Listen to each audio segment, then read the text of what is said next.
હોય, ઉત્સવ હોય કે ક્યારેય પણ મીઠી વસ્તુ ખાવાની ઈચ્છા થાય ત્યારે માત્ર 4-5 ચમચી જેટલા ઓછા ઘીમાં એકદમ દાણેદાર અને રસીલા લાડુ તમે મિનિટોમાં તૈયાર કરી શકો છો, બિના ઝંઝટ, એટલા સ્વાદિષ્ટ કે તમે વારંવાર બનાવીને ખાવાનું પસંદ કરશો.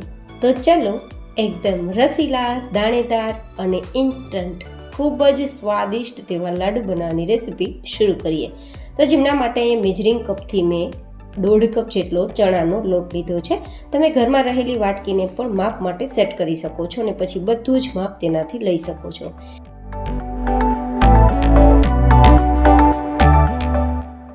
હવે જે કપથી મેં 1.5 કપ જેટલો ચણાનો લોટ લીધો છે તે જ કપથી હું 1/2 કપ જેટલો રવો લઈ રહી છું. અહીંયા રવો ઉમેરવાથી આપણા લાડુ એકદમ ફરસા અને દાણેદાર તૈયાર થશે, જેથી મેં ઉમેરેલો છે 1.5 કપ ચણાનો લોટ, 1/2 કપ જેટલો રવો.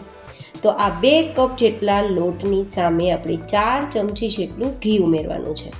જનરલી લાડુ છે કાં તો મુઠિયા તળીને બનાવવામાં આવે છે અથવા લોટને શેકીને બનાવવામાં આવે છે, પણ આજે આપણે લોટને શેકવાના પણ નથી, મુઠિયાને તળવાના પણ નથી, એકદમ યુનિક રીતે તૈયાર થશે. તો 4 ચમચી જેટલું ઘી ઉમેર્યા બાદ લોટને દાણામાં આપણે મોણ મળે તે માટે આ રીતે મિક્સ કરવાનું છે. બંને હાથની હથેળીથી પણ તમે મિક્સ કરી શકો છો. તો લોટના કણે કણ કે દાણામાં મોણ જશે અને લાડુ એકદમ ફરસો અને દાણેદાર તૈયાર થશે. કારણ કે કોઈ પણ લાડુને દાણેદાર તૈયાર કરવા માટે પરફેક્ટ મોણ આપવું ખૂબ જરૂરી છે. જો કે 4 ચમચી જેટલા ઘીમાં આ રીતે મુઠ્ઠીમાં બંધાતા લોટ ભેગો થઈ જાય છે, મતલબ પરફેક્ટ મોણ અપાઈ ગયું છે. તો હવે આપણે શું કરશું, તેમાં હુંફાળું ગરમ પાણી ઉમેરતા જશું અને આપણે તેને થોડો કડક લોટ હોય તેવો તૈયાર કરીશું. આપણે કેટલો લોટ કડક કરવાનો છે કે આપણે લોટ બાંધતા માત્ર તે ભેગો થાય પણ એકદમ રોટલી જેવો સોફ્ટ ના રહે. મતલબ ભાખરી બનાવતી વખતે જે આપણે લોટ તૈયાર કરીએ એને કેટલો કડક હોય છે, એકદમ કડક એટલે તિરાડ પડતું હોય લોટમાં, તેટલો કડક હોવો જોઈએ. કડક લોટ રાખવાથી શું થશે એ હું તમને આગળ જણાવીશ.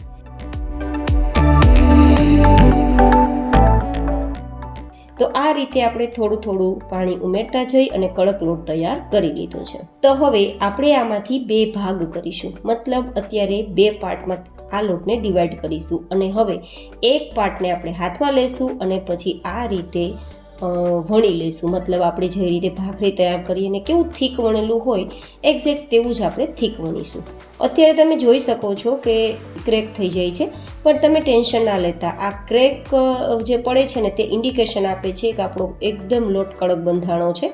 તો આ રીતે કડક લોટથી તૈયાર થયેલ આપણી ભાખરી છે, જેમાંથી આપણે લાડુ તૈયાર કરશું તો લાડુ ફરસો થશે, બિલકુલ દાંતમાં નહીં ચીપકે. થયેલ ભાખરી મેં આટલી થીક રાખી છે અને હવે તો શેકવા માટે મેં લોખંડનો તવો પસંદ કર્યો છે, કારણ કે લોખંડનો તવો છે તે આયરન આપે છે અને આપણા બોડી માટે તે ફાયદા કરનાર છે. જો કે તમે નોનસ્ટિક તવો પણ લઈ શકો છો અને લોખંડનો તવો છે તો ચણાનો લોટ ઝડપથી ચીપકી શકે છે. તો એમના માટે એકવાર તેલથી તેને ચીકણો કરશું અને પછી બંને સાઈડ ગોલ્ડન કલર પર આવે ત્યાં સુધી આપણી ભાખરીને આપણે હાઈ ગેસની ફ્લેમ પર શેકી લઈશું. હવે ઉપરથી પણ થોડું એકદમ લાઇટ વેટ ઘી લગાવીશું, જેથી આપણે સાઈડ બદલીએ ને તો નીચે ચીપકે નહીં, એટલા માટે. જો કે ઘી ઉમેરવું ઓપ્શનલ છે, નોનસ્ટિક તવો લેશો તો આપણે ઘી ઉમેરવાની કે તેલ ઉમેરવાની કોઈ જરૂર રહેશે જ નહીં, અને વધારે ઉમેરવું હોય તો પણ તમારી ઈચ્છા, તમારી ચોઈસ. જો કે લાડુ હોય તો થોડું ઘી પણ સારું લાગે, સાવ કોરો લાડુ ભાવે પણ નહીં, તો આટલું ઘી ઇનફ છે, પસંદ પણ આવશે અને બહુ વધારે પણ નહીં થાય.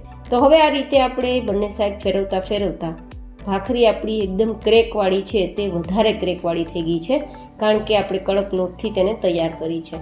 આ રીતે કડક લોટથી તૈયાર થયેલ ભાખરી માત્ર ઠંડી થશે અને ટચ કરતાં ભૂકો થવા લાગશે, એ હું તમને આગળ બતાવીશ. અત્યારે આપણે તેને ઠંડી કરી લઈશું.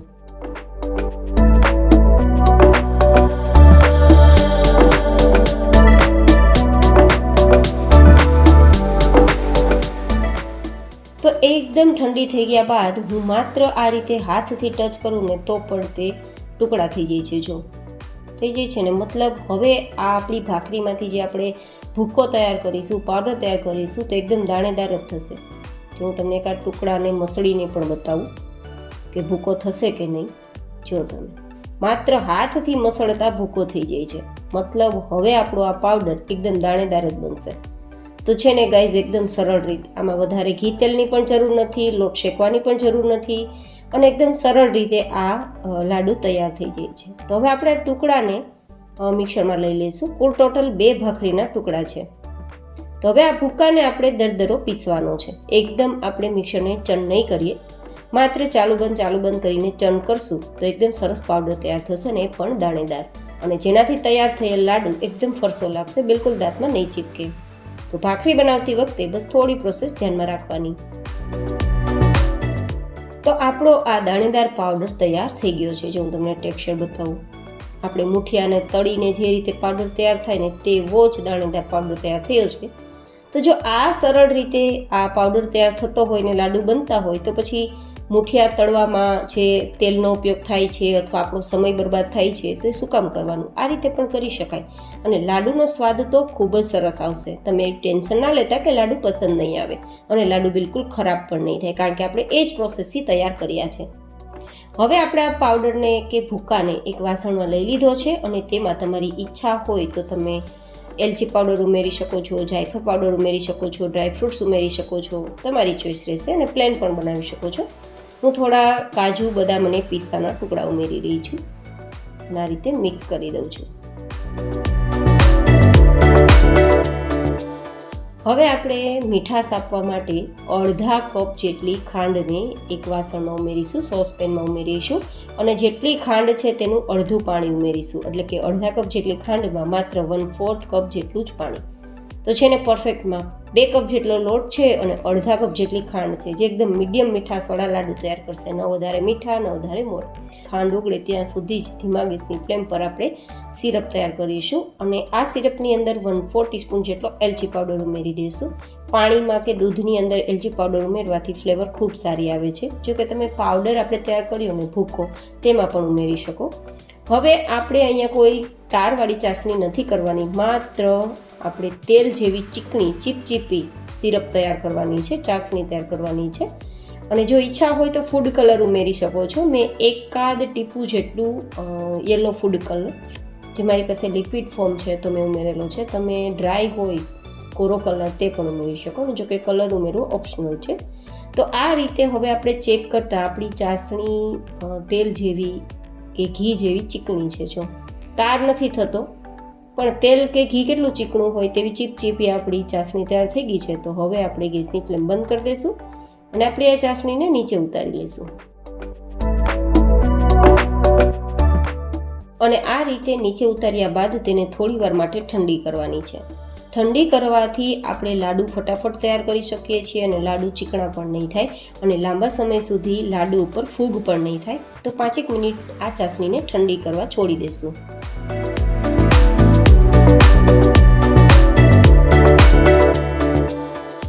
તો 5 મિનિટ બાદ આપણી ચાસણી થોડી હુંફાળી ગરમ તો જરૂરથી હશે જ.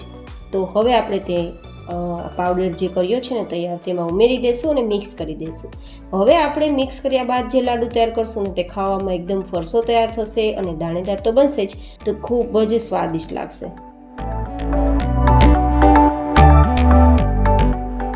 હવે જો આ બધું મિશ્રણ મિક્સ થઈ ગયું છે તો હાથમાં લઈ અને આપણે ચોઈસ પ્રમાણે લાડુ તૈયાર કરી શકીએ છીએ. જો છે ને એકદમ પરફેક્ટ લાડુ.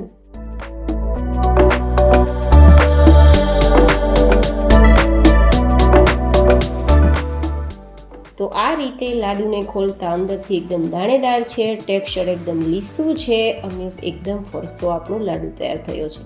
તો કેવો લાગ્યો તમને આજે નવી રીતે લાડુ બનાવવાની મારી આ રેસીપી? મને કોમેન્ટમાં ફીડબેક જરૂર શેર કરજો.